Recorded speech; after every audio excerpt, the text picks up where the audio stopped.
ये एग्जांपल करते हैं। एक सर्कुलर लूप दे रखा है ना, एरिया इसका 100 सेंटीमीटर स्क्वायर। तो इसको SI यूनिट में चेंज कर लेते हैं। 100 सेंटीमीटर स्क्वायर, तो ये कितना हो गया 100 into 10⁻⁴ equal to 10⁻² metre square हो गया। ठीक है।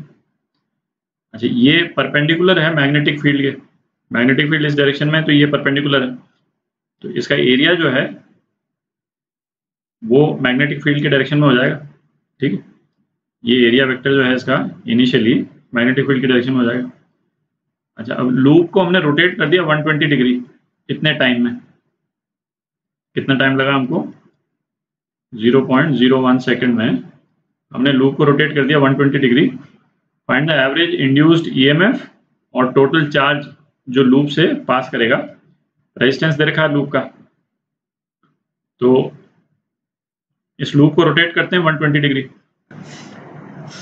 ये लूप को अपने 120 डिग्री रोटेट कर दिया, तो इसका जो एरिया वेक्टर जो है उसका डायरेक्शन क्या हो गया, उसका ये डायरेक्शन हो गया फाइनल। ठीक है, ये A है और ये इनिशियल डायरेक्शन। ठीक है, और ये एंगल कितना है, ये 120 डिग्री है। तो निकालते हैं इनिशियल फ्लक्स और फाइनल फ्लक्स निकालते हैं पहले, है ना। तो φ1 B डॉट DA। ठीक है, तो इसमें B DA cos 0, शुरू में एंगल जो है एरिया और मैग्नेटिक फील्ड के बीच में 0 है। ये तो ये फ्लैट है ना, और मैग्नेटिक फील्ड यूनिफॉर्म है थ्रू आउट द सरफेस, तो सीधा B इंटू A हो गया। ठीक है। अच्छा, φ2 निकालते हैं, सेम B डॉट DA, और इस केस में क्या है, ये B DA cos 120 हो गया। ठीक है, तो ये कितना हो गया -1/2, ये cos 120 कितना हो गया -1/2 हो गया, है ना। B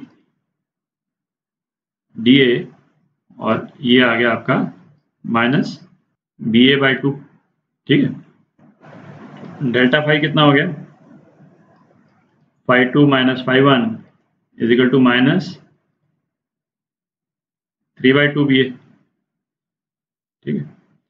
अच्छा, इंड्यूस्ड EMF कितना होगा, minus of delta phi by delta T. ठीक है, तो ये कितना हो गया 3BA/2 इंटू डेल्टा टी।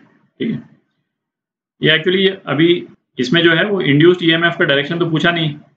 ठीक है, तो ये माइनस यहाँ पे इसका आना और फिर माइनस का प्लस होना, है ना, उतना ज़्यादा रेलेवेंट नहीं है, मतलब हमारे आंसर के पॉइंट ऑफ व्यू से। यदि पूछता तो फिर हम देखते उसको। तो इंड्यूस्ड EMF जो है वो कितना हो जाएगा, 3 into 1 into 10⁻² upon 2 into delta T. Delta T जो है वो 10⁻² है, 0.01 सेकेंड। तो EMF इंड्यूस कितना हो गया 1.5 वोल्ट हो गया। ठीक है, total charge which flows through the loop, total charge Q, ये कितना हो जाएगा I डेल्टा टी, और I हो जाएगा E/R into then delta T. तो E आपका 1.5 है, रेजिस्टेंस कितना है 2 इंटू 10⁻²। ठीक है, तो कितना हो गया 7.5 इंटू 10⁻³ कूलम। ठीक, तो ये कितना चार्ज जो है वो इस लूप में से पास करेगा, तो ये चार्ज हो गया और ये इंड्यूस्ड EMF हो गया। ठीक है, ये आपके आंसर।